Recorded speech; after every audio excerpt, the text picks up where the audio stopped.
Hey everybody, it's Ronnie with Daybreak Star Radio, and guess what? We have another exciting interview for you. I'm ecstatic about this one. I am so ecstatic. And of course, I'm joined by the always effervescent Noelani. Make sure you guys check out her show, Navigating Pacifica. We got some surprises coming up for that soon. Yeah. And we are joined by one of the greatest Native American talents out there, Miss Elaine Miles. Oh my God, thank you for speaking with us. I really appreciate it. Thank you for having me. Definitely. I was excited about coming. Awesome.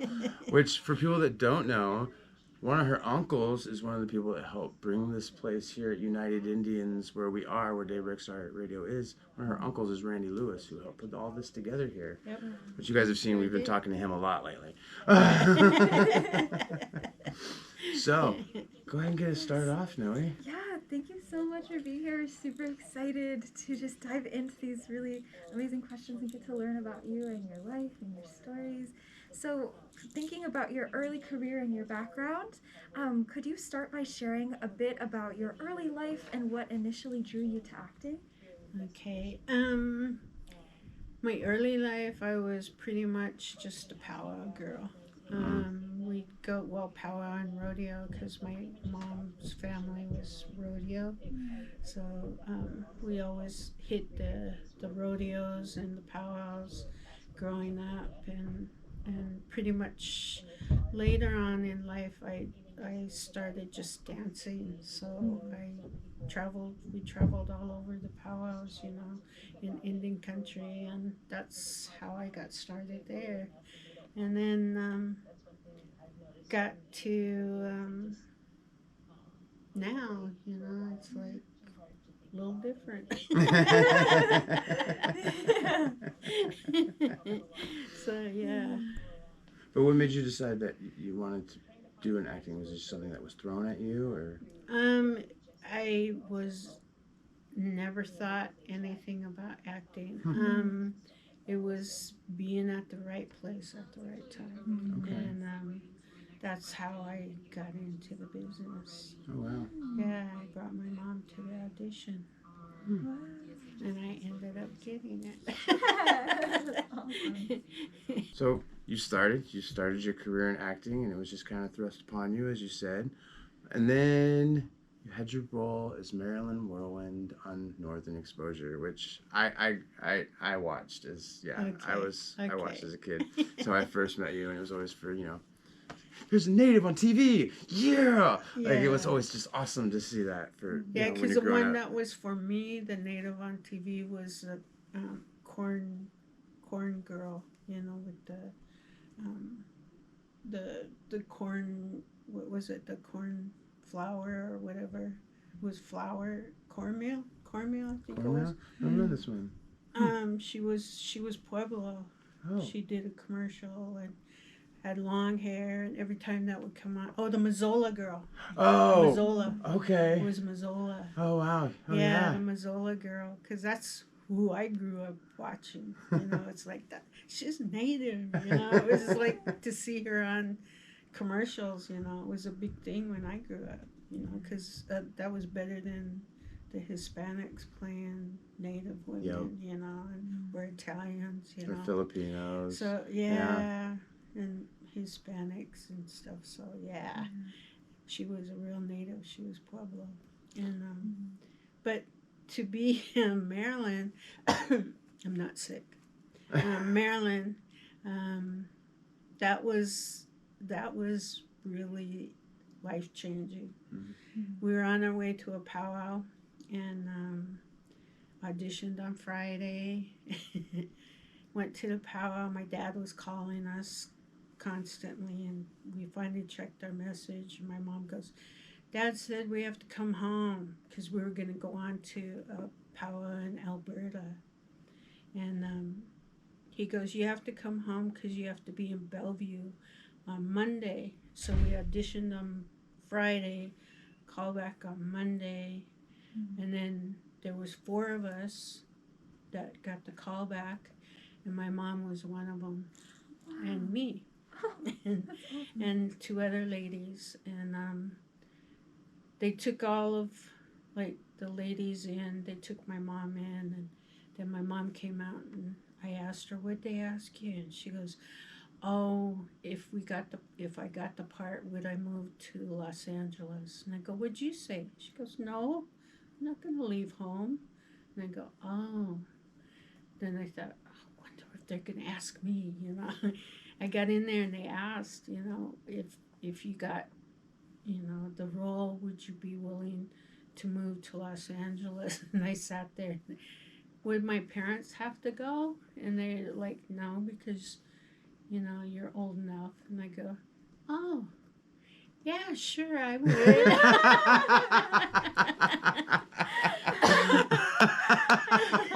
So, you know, I was all happy.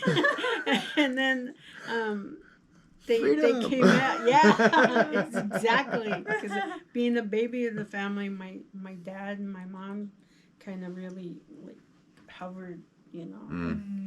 Because I had older sisters, so it's like you're not turned out like your sister, you know. And but anyway, auditioned on Friday, call back on Monday, and they come out and they're like, "Well, thank you for coming in." And we thought, "Oh, we didn't get it," you know, because they gave this whole spiel about, you know, if we need you, we'll call you back and blah blah blah. And then they looked at my mom. "You're gonna be Marilyn's mother." And then I thought, well, they let them go. So who got it? You got it, Mom. And she goes, no, I'm the mother. And I go, oh, did they have mother on there? And then he looked at me, you're going to be Marilyn. And then I looked at him and I go, me? And I go, but I'm not 35, you know? Because she was supposed to be 35 to 65 years old, you know, so I was kind of insulted, but happy at the same time, because I'm thinking, if I have to move, I get to move to LA, you know. But we never did. Stayed up here. The studio was in Redmond. So. Yeah. Yeah. So you're like, damn. Yeah, right? But that was the beginning, you know. That was my first role, you know, because I never thought in my whole life that I would be doing that. So. And that show went on 1990 through 95. And you did over 100 episodes of that show, right? Yeah. Wow. Yes, I did. I was in the very first shot, and I was in the last shot when Marilyn pulls the shade down to our town. Making it full circle. Wow. Yeah. Yeah. Nice. And then I always tell people, you watch me grow from, like, the first season. You could tell, you know, I was very inexperienced, you know, because I was very green. You know, I never did acting before in my life. And then to be thrusted into it, like I said, audition Friday, call back Monday, start work on Wednesday. And then we worked for 7 days. Wow, it was that fast. Fast. Wow. Oh. Yeah. Wow. That's why they called me Marilyn Whirlwind, because I go, man, this is like a whirlwind, you know. It's like just that quick, you know. I went from being a powwow girl trying to win money to go to the next powwow and then making money, you know. And after the 7 days was up, I looked at everybody and said, thank you, I really had a good time. This was really exciting for me to do, and I appreciate being a part of it, you know, because I did, you know. And then they all look at me and like, where are you going, Elaine? And I go, well, aren't we done? Because this is what I got. And they go, oh, this is the first script. There's 7 more. We have 8. Oh. And then I looked at them and I go, oh, I come back to work? And they go, yeah, you'll be back next week. And they go, oh, okay. So I ran, because I didn't have a phone. They had a little, you know, the payphone in Roslyn. I ran to the payphone and I called collect home, and they go, guess what, Daddy? I'm on this show for 7 more episodes. And he goes, what? And I go, yeah. And then I was like, I'm going to ask when payday is.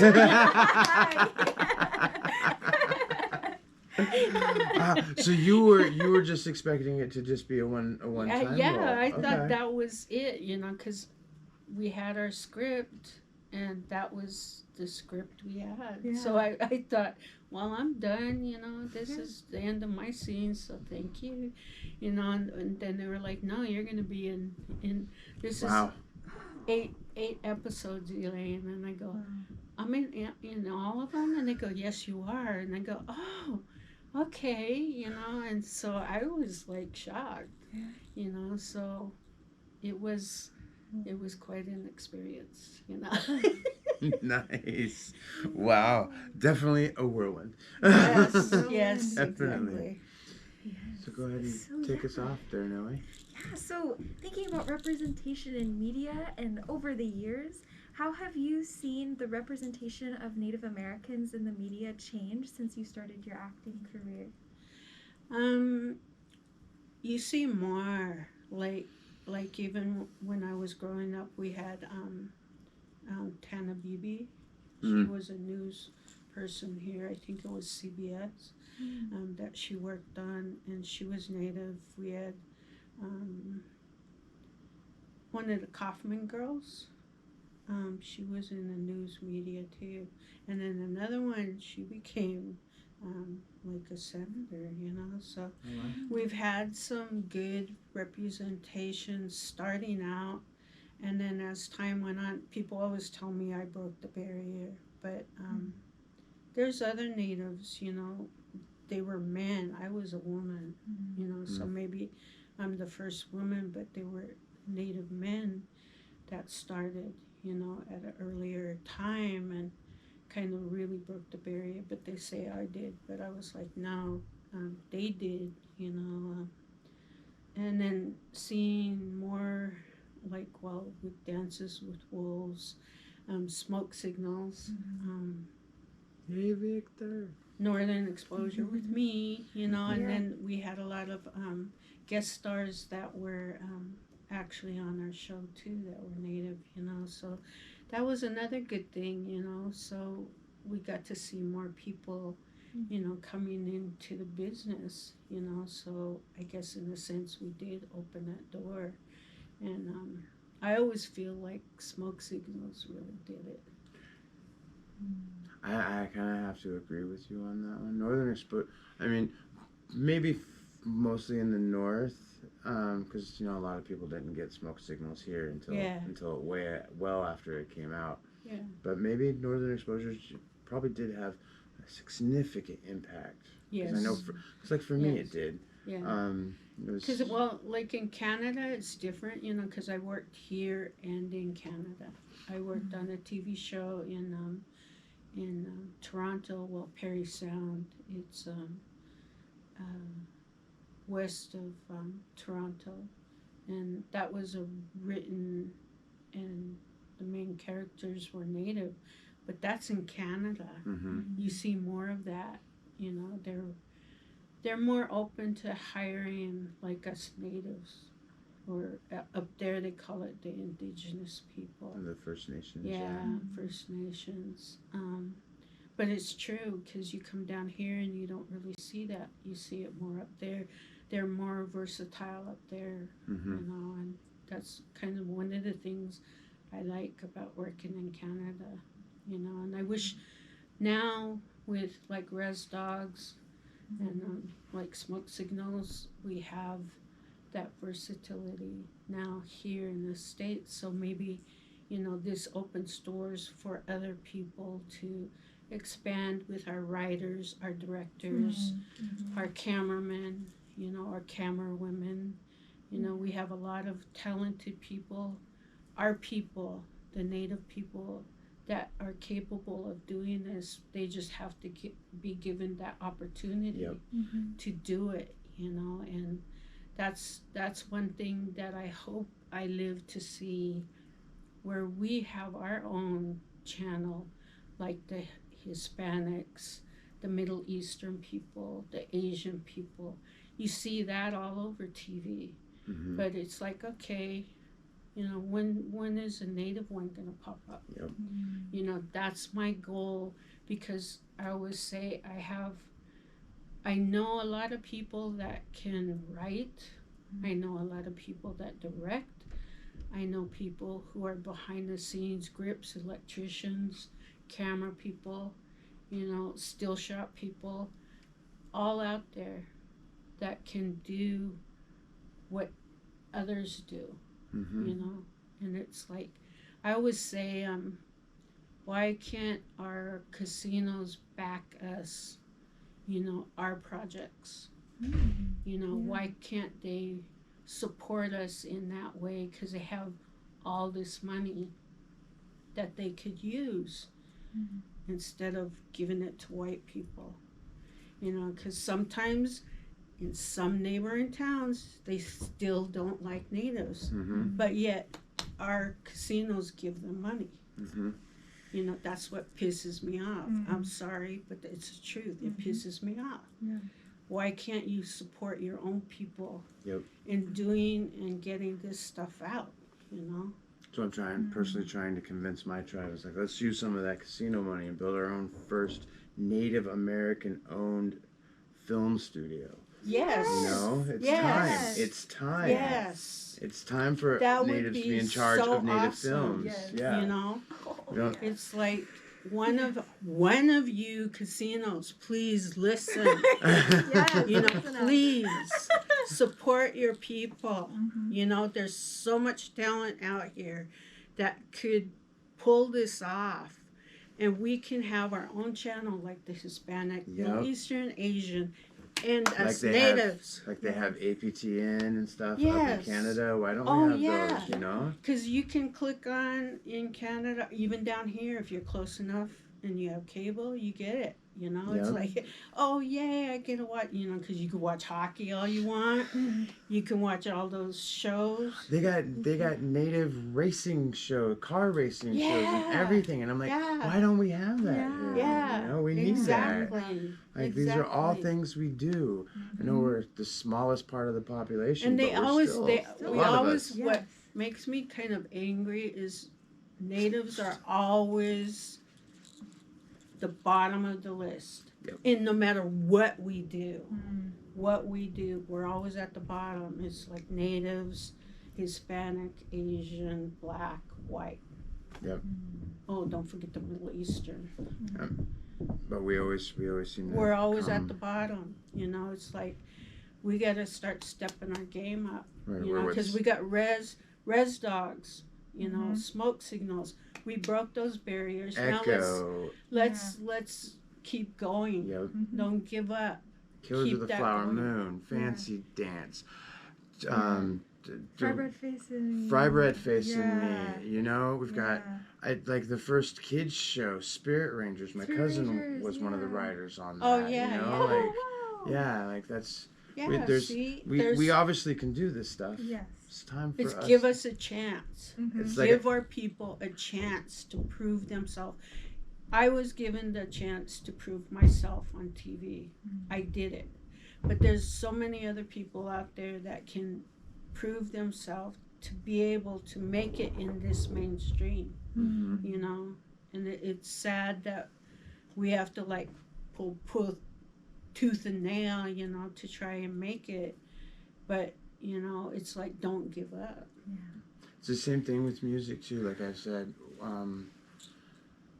you know, Brooke Simpson won The Voice. She's got 3 hit singles. You still don't hear her on the radio. Yeah. Like that makes no sense to me. So like that's why I was very happy when, you know, our executive director here and our station manager founded the radio station. It's more in their view. It wasn't about like, we're not trying to get a seat at the table anymore. We're just gonna go and sit at our own damn table. Yeah. You know? Exactly. Because that's the steps you have to take to make it in this business. Yep. You got to do it your own damn self, you Yep. know? But that's, you know, that's what I say. You need to do it. Don't give up. No, don't. So, we need to know, what are some of the projects you're currently working on, And can you share any details? I know you got one project that you can't really tell us about. Damn it. No. No projects? Well, I have a couple, but I can't talk about them. But I'm excited about fall time, because things like with me, I'm real picky about what I do. I don't do period pieces. One, I'm too healthy. I'm a chunky butt, so I must either have a rich husband or something that feeds me well. But I don't do period pieces. I got spoiled by Northern Exposure. They don't pay enough. It's like, no, I'm not gonna do it. No. I know I may have gotten in kind of disliked for that, but I pick and choose what I want to do. That should be your option. That should be your choice. Exactly. Do what's best for you. Yeah. Something that I agree on doing. So that's my choice. I have some videos that are coming up. So I'm excited about those too. And I wish I could talk about them, but I can't. She gave us a little information off, and I'm really excited, but I'm not going to say anything either because I made a promise. And we could do, is there a time where you will be able to, like you said, fall time maybe? Yeah, fall time. And then we could do a follow-up too. We'll definitely do a follow-up. Yeah, since I'm here in Seattle, why not? Yeah. So, I was wondering, what advice would you give to aspiring actors, particularly those from Native American communities who look up to you? Oh, wow. I would tell them, don't give up on your dream. You have a God's gift talent, use it. Don't let people take advantage of you, because sometimes that happens. But reach for the stars and don't give up. Like I was told after Northern Exposure that they told me I was looking for an agent, and they told me, well, you had your stint with Northern Exposure, you're not 5'8", and you're too native looking. And then I just kind of looked at her and I thought, oh, okay. I spent 6 years and I did 2 movies in, and I was looking for a new agent because my agent retired, and I thought, well, okay, I guess that's it for me, I'm not going to be doing it anymore. Well, that same year, I ended up going to Canada and worked on a TV show in Canada for 2 years. So someone that was overweight and too native looking, I made it, Here I am, 2 TV series, a guest spot on a HBO series, and 10 movies, and 7 videos later, someone that wasn't going to make it in the business, here I am. So don't let people tell you that, don't let someone say, you're not 5'8", you're not anorexic, you look too native. That's bullshit. I'm sorry, but it is. I'm 4'11", I'm a chunky butt, and I am native looking, and I'm proud of it, and if I can do the acting for the part, then, thank God I got it, and don't be disappointed if you don't get a part. It's some things you're just born to do, and some things is somebody else's. That's very true. And just be happy that you got to audition, and be happy that someone else that is native that got the part. That's the main thing. Never be jealous. Never be jealous of another native, because we're all struggling to make it out here. Yeah. Yep. Yeah. The only way we're going to be able to do it is if we just support each other. Yeah. Support each other. So one thing all the tribes need to start doing, so we need to support each other. It's the only way we're going to beat the white man. Yes. Yes. Yes. So reflecting on your career, what would you consider your most challenging role, and And maybe even your greatest achievement. My roles have all been pretty much the same. They all cast me as a Marilyn type. I know Smoke Signals was a little different, because I got to be somebody a little different than Marilyn. So I was happy with that one. The other stuff I've done, it's always been, can you be like Marilyn? I was like, no, she was auctioned off. I'll try and do something similar, but it's like it kind of turns me off when people tell me that, can you be like Marilyn? That like, typecasting stuff. Yeah, typecasting. And it's like, let me do something else. And that's why I liked Sherman Alexie casting me as Lucy Goosey, because it was so non-Marilyn, I was driving the car backwards, teasing, and it was fun. That was a fun movie because I got to be somebody different, and what was the other part of the question? Yeah, what you felt was your probably biggest achievement when it came to your acting career? My biggest achievement was making it in this business as a Native woman. Because I have that, like the agents in LA told me, I'm Native, I'm a woman, I'm not 5'8", and I'm overweight. All of that I proved wrong. Because here I am, 34 years later, still in this business. You sure did. You did prove them all wrong. You did. Yeah. If you didn't, I wouldn't be sitting here as a fan. Yeah. Still to this day, so, Yeah, I have people that get kind of crazy when they see me. I live on the east side, and people there are pretty much, they know me, they've seen me. But when we get new people in the area, it's like this guy was like following me around in Fred Meyer's, and then when he came up to me, he's like shaking, and I was like, "Are you okay? Should I call the manager?" And he looks at me, and then he just kind of puts his hand on my arm, and I'm like, "Okay, this guy's getting weird now." And he goes, "You're her." And then I looked at him and I go, am I who? And then he goes, "You're the chick that drives the car backwards." He's like, "We watched that when I was in high school, and I loved that movie." And I go, "Oh, cool." And he goes, "And you were on the Moose Show." And I go, "The Moose Show?" Northern Exposure. He goes, "Yeah, the Moose Show." He's like, "Oh my God." And he goes, I used to live in California. And he goes, I see people, but he goes, "You're Native." And I go, yeah, I am." And he goes, "Oh my God, and that's your real hair." And I go, "Yeah, but don't touch it."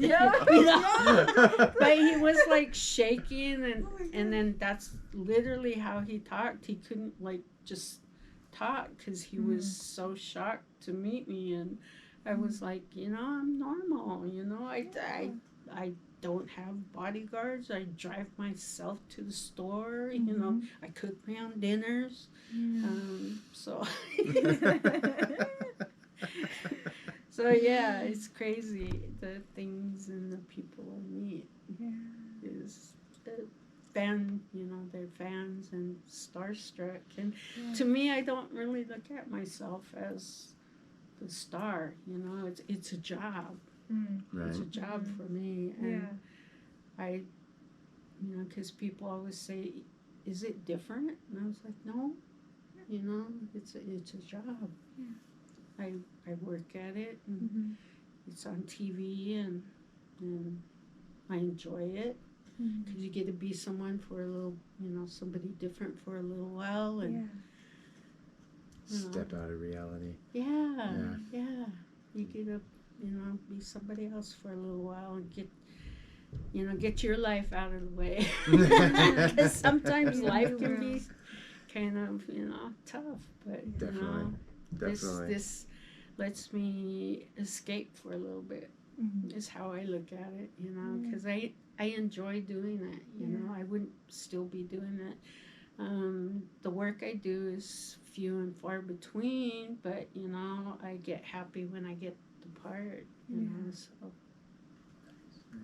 So Noe, why don't you go ahead and give us number 8 here? Yeah. I've actually added an extra question I'm Oh, going to ask after that. amazing. Yes. So finally, or before Ronnie wraps it up too, what message or advice would you like to share with the Native youth who aspire to make a positive impact in their communities and beyond? For me, when I was growing up, my grandma always just told me, never forget where you come from. Never forget your people. Always know who your people are. When people ask you where you're from, you'll be able to tell them where you're from. Especially in this business, because people always want to know. Because I remember with Northern Exposure, people were, is she really Native? She looks Filipino. And I had to have my tribal ID when I joined SAG, you know, and prove that I was Native. So my grandma always just told me, you know, remember where you came from and your people. So when they ask you, you're able to tell them, you know, and follow your dream. She goes, this is something that you fell upon, but you're good at it. But don't let it go to your head. Because they always, when I got a little ditzy, you know, they always put me in my place. Because sometimes you get there, you know, people put you on that pedestal and you start liking it, but then your family comes and bursts your bubble. And it's like, remember where you come from, girl. You know, it's like, you may be doing this, but it's a job, you know, and that's what I tell people, tell the kids, you know, never forget where you come from. Always learn who you are, who your people are, and where you come from. And follow your dreams. Never, ever let anyone say you can't do it. Because only you can decide if you're capable of sticking to this business or sticking to whatever your dream is, be it a disc jockey or a horse racer, an actor, a camera person, sound person, you know, follow your dream. If that's what you want to do it. And don't let people say you can't. Because only you can prove that. Yep, that's very true. Only you can, you write your own script in life. Yep. Yes. You write your own script in life. Yes, that's a good way of putting it. Yep. Yeah, I like that. So one last question. You, as we said earlier, your uncle is Randy Lewis, and you knew Bernie, which I admire because I never got to meet him, and he was.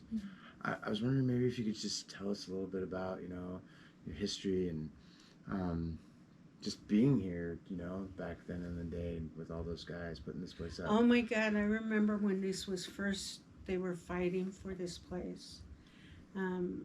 We lived in Renton, or in Skyway back then, and my mom told my dad one evening, well, Bernie's doing something and has a bunch of people coming. Can they come and camp on the yard? And Dad was like, yeah, it's okay.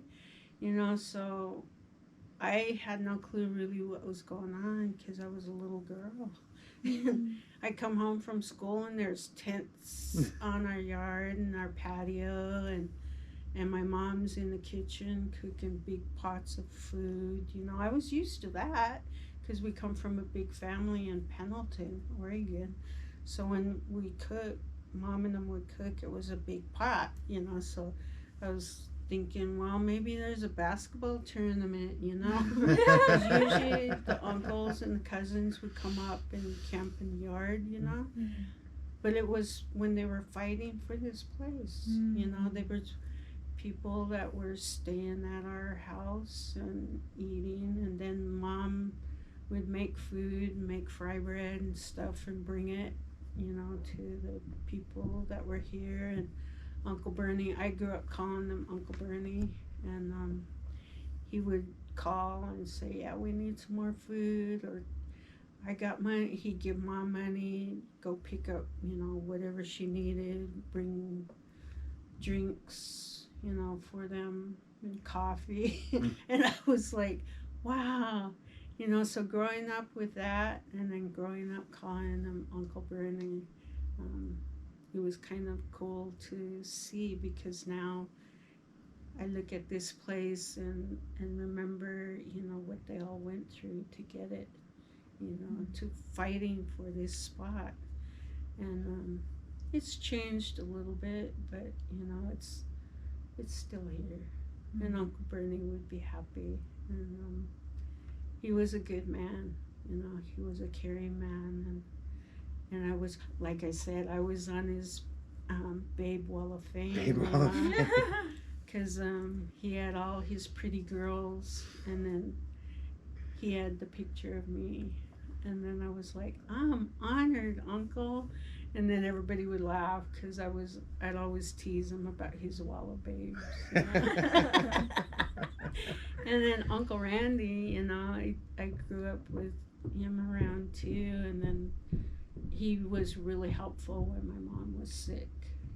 He really supported my son and I, and was always there. So he's an important person in our life. No, Randy's a good man. He is Randy. A good man, yeah. And he knows everybody and everything. It's like, and he's got a story for all of them. Yeah, he does. But that's Uncle Randy, and I'm thankful he's still here. Yeah. We're lucky to have him. Definitely. I always enjoy when he comes to visit us here. Yeah. It's always, we never get any work done, but it's just good to hear the stories he shares. Yeah, it's always been one of my appreciations, is just the history he can give me. I mean, we recently have gotten to a lot of where we're now video documenting all of his stories and stuff. Oh, good. Yeah, that's a good thing. Yeah. Very good. Yeah.